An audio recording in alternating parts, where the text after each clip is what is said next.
রাধে। বলবেন কি করে? আমি ছোট্ট একটি দৃষ্টান্ত দিই বরিশালের গৌরনদী থানার মনীষী জগদীশচন্দ্র মুখোপাধ্যায়ের জীবনী সংগ্রহ গ্রন্থ থেকে। আপনারা জানেন রামায়ণে আদিকাণ্ডে 32 পৃষ্ঠায়ও পাবেন সূর্যবংশী সুসন্তান ত্রেতা যুগের অবতার কে ছিলেন? পতিত পাবন শ্রীরামচন্দ্র। দেখবেন রামায়ণে আদিকাণ্ডে 32 পৃষ্ঠায় সূর্যবংশের বিবরণে লিখিত আছে সূর্যবংশের রাজা ছিলেন সগর, সগরের পুত্র ছিলেন অংশুমান, অংশুমানের পুত্র ছিলেন দিলীপ, দিলীপের পুত্র ছিলেন ভগীরথ, ভগীরথের পুত্র ছিলেন সৌদাস, সৌদাসের পুত্র ছিলেন সুদাস, সুদাসের পুত্র ছিলেন দিলীপ, দিলীপের পুত্র ছিলেন অজ, অজর পুত্র ছিলেন রঘু, রঘুর পুত্র ছিলেন দশরথ, দশরথ কৌশল্যার পুত্র ছিলেন সূর্যবংশের 13তম পুরুষ পতিত পাবন শ্রীরামচন্দ্র। এই রামচন্দ্র একদিন গিয়েছিলেন হরিণ শিকারে নির্জন বনে। একটা হরিণের নির্জন বনে সাক্ষাৎ পেয়ে তীরধনুক তাক করে তড়িৎ পথে দৌড়াচ্ছেন, কতক্ষণে হরিণটাকে শিকার করবেন, বধ করবেন।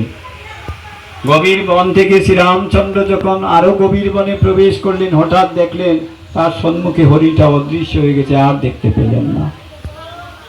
বড় মাত্রা না হোক আপনি গিয়া তাই কি করলেন?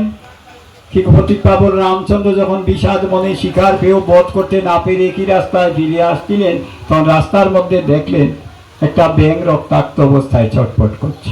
করুণাদ্রচিত পতিত পাবন রামচন্দ্র ব্যাঙের পিঠে হাত বুলিয়ে বলছেন, ইস ইস ইস, তোমার জানা রক্ত ঝরেছে, তুমি তো আর বাঁচবেই না, তোমার এই অবস্থা কে করলো?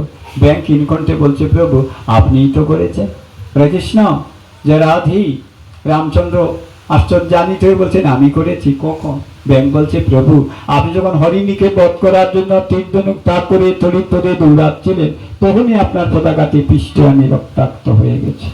রামচন্দ্র বলছে, আমার পতাকাতে যদি তুমি রক্তাক্ত হলে তুমি তো চিৎকার করতে পারলে না, যদি আমি দেখতাম সেবা সুশ্রদ্ধা করতাম তুমি কিন্তু ভালো হয়ে যেতে, এতক্ষণে তোমার একটু রক্তস্খলন হয়েছে, আমি চেষ্টা করলে তুমি তো বাঁচবে না, চিৎকারটা করলে না কেন? ব্যাঙ কি বলেছিল জানেন? প্রভু কেন আমি চিৎকার করিনি তুমি বুঝলে না? তোমার পতাকাতে পিষ্ট হয়ে আমি রক্তাক্ত যখন হয়ে গেলাম, তখন আমি মনে মনে ভাবলাম 84 লক্ষ জনি ভ্রমণ করে দুর্লভ মানব জন্ম পেয়েও তোমার শিশরণের স্পর্শ পাওয়া যায় কিনা সন্দেহ। সেই পতিত পাবন প্রভু রামচন্দ্রের পতাকাতে যদি আমার প্রাণটা যায়, আমার ব্যাঙ জন্ম থেকে তো উদ্ধার হয়ে যাবে, অথচ তুমি আমাকে না মারলে না বাঁচালে অর্ধমিত করে রাখলে, প্রভু গো আমার কি গতি হবে? ব্যাঙের কথাটি শুনে রামচন্দ্র নিজেই অশ্রুসিক্ত বদনে বলছেন, তোমার ভক্তির কাছে আজ আমি ঋণী হয়ে গেলাম, তুমি সামান্য একটা প্রাণী ব্যাঙ হয়ে আমাকে লাভ করতে চাও, আর দুর্লভ মানব জন্ম পেয়ে মানব দিনান্তে একবার আমাকে স্মরণ করে না। আমি বর দিচ্ছি, ব্যাঙ জন্ম থেকে উদ্ধার পেয়ে আর তোমাকে 84তে না পড়ে সরাসরি তোমার দুর্লভ মানব জন্ম হবে, তুমি আমাকে ভজন করে তোমার জীবন সার্থক করিও। জয় জয় রাধা গোবিন্দ প্রেমানন্দে হরে হরে।